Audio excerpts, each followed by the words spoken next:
نااہل کو حاصل ہے کبھی قوت و جبروت، ہے خوار زمانے میں کبھی جوہر ذاتی۔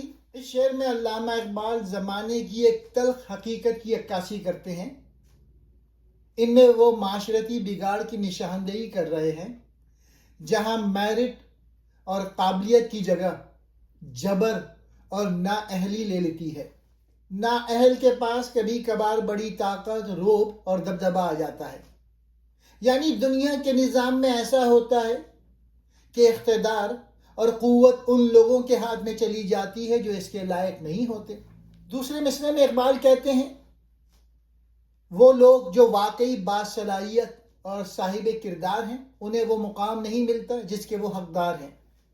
اقبال ان اشعار کے ذریعے ایک ایسی صورتحال بیان کر رہے ہیں جو بدقسمتی سے انسانی تاریخ کے ہر دور میں نظر آتی ہے۔ جب کسی معاشرے میں اخلاقی اور فکری زوال آتا ہے تو وہاں صلاحیت یعنی میرٹ ختم ہو جاتا ہے۔ مصلحت پسندی اور طاقت کا استعمال نااہل لوگوں کو اونچے عہدوں پر فائز کر دیتا ہے۔ یہ اشعار آج کے دور کے سیاسی اور سماجی ڈھانچے پر بھی ایک گہری چوٹ محسوس ہوتے ہیں، جہاں اکثر نااہلی کو قوت کا سہارا مل جاتا ہے اور صلاحیت گمنامی کے اندھیروں میں بھٹکتی رہ جاتی ہے۔ کیا آپ لوگوں نے بھی کبھی محسوس کیا ہے کہ معاشرے میں اکثر وہ لوگ بلند عہدوں پر پہنچ جاتے ہیں جن میں کوئی قابلیت نہیں ہوتی، اور وہ لوگ جن کا کردار اور صلاحیت بے مثال ہوتی ہے وہ گمنامی اور مشکل میں زندگی گزارتے ہیں۔ علامہ اقبال نے برسوں پہلے اس معاشرتی المیہ کو صرف 2 مصروں میں قید کر دیا۔ اقبال فرماتے ہیں کہ اس دنیا کا نظام بسا اوقات اتنا الٹ جاتا ہے کہ نااہل یعنی وہ شخص جس میں کوئی ہنر یا اخلاقی برتری نہ ہو وہ قوت جبروت یعنی اقتدار اور رعب و دبدبہ حاصل کر لیتا ہے۔ دوسری طرف جوہر ذاتی ہے، یعنی انسان کی وہ چھپی ہوئی صلاحیت، اس کی خودی اور اس کا ہنر۔ اقبال کہتے ہیں کہ افسوس، ایسے لوگ جن کے پاس حقیقی علم اور کردار ہوتا ہے وہ اس مصلحت پسند زمانے میں دھکے کھاتے نظر آتے ہیں۔ اقبال نے یہ بات کیوں کہی؟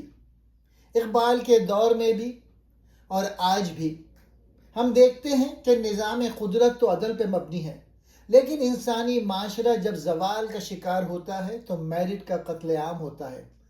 جب سفارش، اقربا پروری اور دولت کا دورہ ہو تو نااہل ہی مسند اقتدار پہ نظر آتے ہیں۔ اقبال ہمیں خبردار کر رہے ہیں کہ جب کسی قوم میں جوہر ذاتی کی قدر ختم ہو جائے تو سمجھ لیں کہ وہ قوم اخلاقی طور پہ دیوالیہ ہو چکی ہے۔ آج کے دور میں یہ شعر ہمارے تعلیمی نظام، ہماری سیاست اور ہمارے کارپوریٹ کلچر کی عکاسی کرتا ہے۔ اگر آپ ایک باصلاحیت انسان ہیں اور خود کو حالات کی چکی میں پستا ہوا دیکھ رہے ہیں تو یاد رکھیں یہ اس دور کا المیہ ہے، آپ کی کمی نہیں۔ اقبال کا یہ شعر دراصل ایک نوحہ بھی ہے اور ایک پیغام بھی کہ ہمیں ایک ایسا معاشرہ تشکیل دینا ہے جہاں جوہر ذاتی کی قدر ہو، نہ کہ نااہلی کی پوجا کی جائے۔ نااہل، نالائق، جو کسی کام کے قابل نہ ہو۔ قوت کہتے ہیں طاقت کو، جبروت بڑی طاقت، رعب و دبدبہ، حکمرانی کی قوت، ہے خوار رسوا ہوتا ہے۔ جوہر ذاتی انسان کی اصل صلاحیت، اندرونی خوبی، قابلیت۔